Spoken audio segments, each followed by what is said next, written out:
بسم الله الرحمن الرحيم ومن يتق الله يجعل له مخرجا ويرزقه من حيث لا يحتسب سبحان ربك رب العزة عما يصفون وسلام على المرسلين والحمد لله رب العالمين اللهم صل على سيدنا محمد وعلى آل سيدنا محمد وبارك وسلم۔ ہماری زندگی بہت مختصر، بہت تھوڑی ہے۔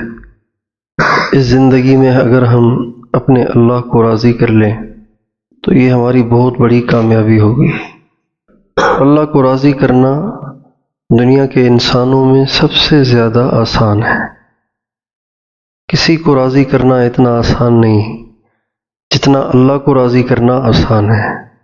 انسان اپنی خواہشات سے دستبردار ہو جائے، گناہوں سے، برائیوں سے انسان اگر دستبردار ہو جائے تو اللہ کو راضی کرنا آسان ہے۔ حضرت مولانا محمد الیاس صاحب رحمۃ اللہ علیہ کا ارشاد ہے کہ 2 قدم پر اللہ ہے، 2 قدم پر اللہ ہے، 1 قدم خواہشات پہ رکھو تو دوسرا قدم اللہ کے پاس ہے۔ تو انسان صرف اپنی نفسانی خواہشات کو اگر چھوڑ دے اور اللہ کو راضی کرنے کا عزم کر لے تو کتنا آسان ہے اللہ کو راضی کرنا۔ تو کل سے آپ حضرات یہاں تشریف لائے ہوئے ہیں اور مختلف علماء کرام نے آپ سے مختلف باتیں فرمائیں۔ اللہ کرے یہ سب باتیں ہمیں سمجھ آئیں اور یہ سب باتیں ہمارے عمل میں آئیں۔ دنیا کا ماحول بہت خطرناک ہے، ہر طرف بے دینی ہے، تو ہم اس بات کی کوشش کریں کہ اہل اللہ کی صحبت میں رہیں، اہل اللہ کی صحبت اختیار کریں اور ذکر کی مجالس میں پابندی سے شرکت کریں، دین کے ماحول کے ساتھ جڑے رہیں اور جمعرات کو اللہ تعالیٰ توفیق دے تو ضرور مرکزوں میں جا کے گزارا کریں۔ اللہ تعالیٰ توفیق دے تو ہر مہینے 3 دن جماعت میں لگائیں اور یہاں آس پاس جہاں کہیں ذکر کی مجلس، مراقبے کی مجلس اور اصلاحی بیان ہو تو کوشش کریں اس میں شرکت فرمائیں۔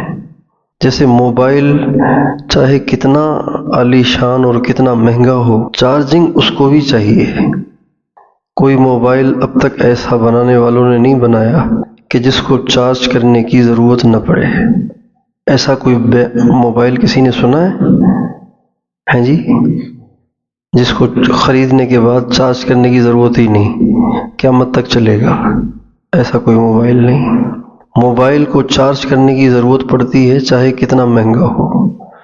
اسی طرح ہمیں بھی ان مجالس میں بار بار بیٹھیں گے تب کہیں جا کے ہم سے گناہ چھوٹیں گے، اور جو معمولات رات عرض کیے تھے، 4 معمولات، 4 کام کرنے کے، 2 کام نہ کرنے کے، انشاءاللہ اس کا اہتمام فرمائیں گے تو چند دن میں آپ اپنے دل میں اللہ تعالیٰ کی محبت کو خود محسوس کریں گے۔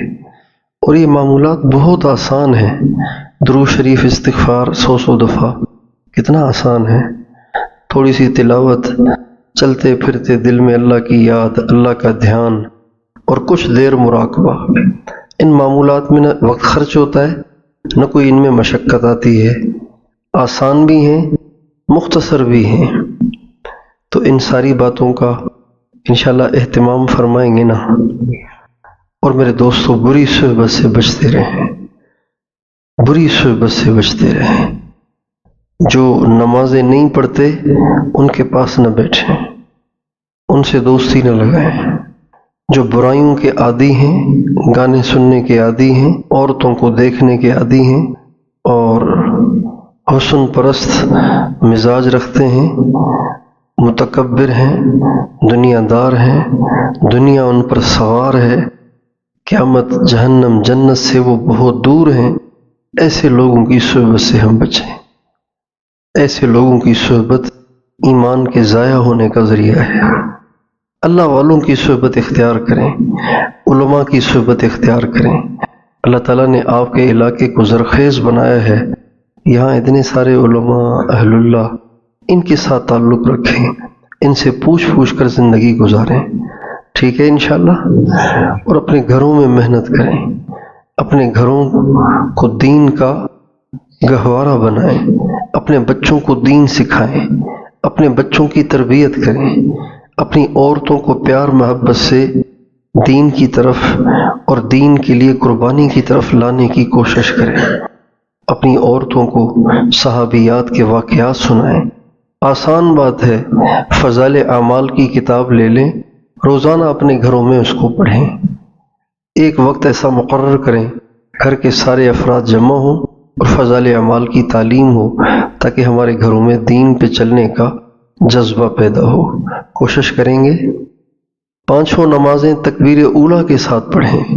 تکبیر اولیٰ کا شوق ہونا چاہیے. اذان سنتے ہی طبیعت میں بے قراری آ جانی چاہیے. یہ نہیں کہ تکبیر اولیٰ جا رہی ہے، رکعت جا رہی ہے.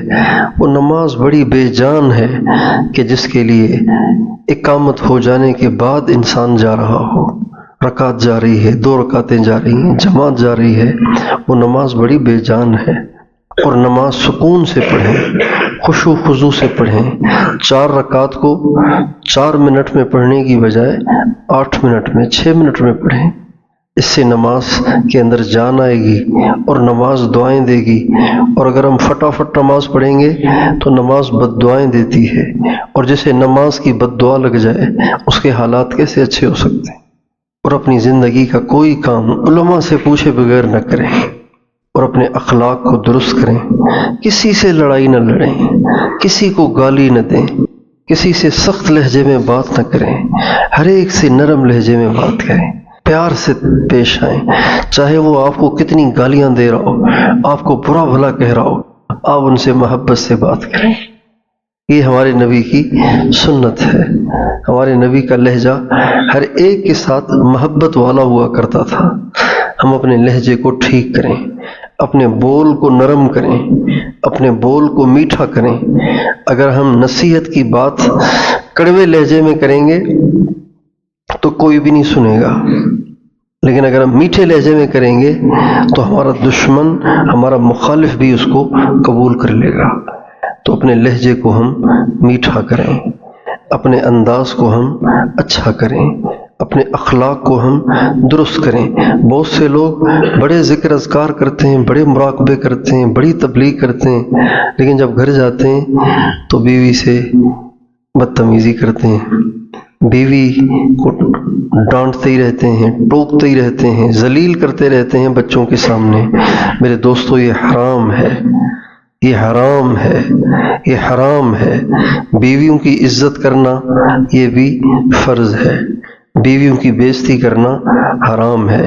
عام مسلمان کی بے عزتی کرنا یہ گناہ ہے، تو پھر بیوی کی بے عزتی کرنا تو اس سے بھی بڑا گناہ ہے.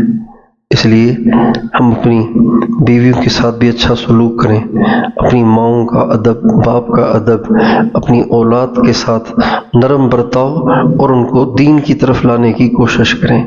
کوشش کریں گے انشاءاللہ. درود شریف پڑھ لیجیے.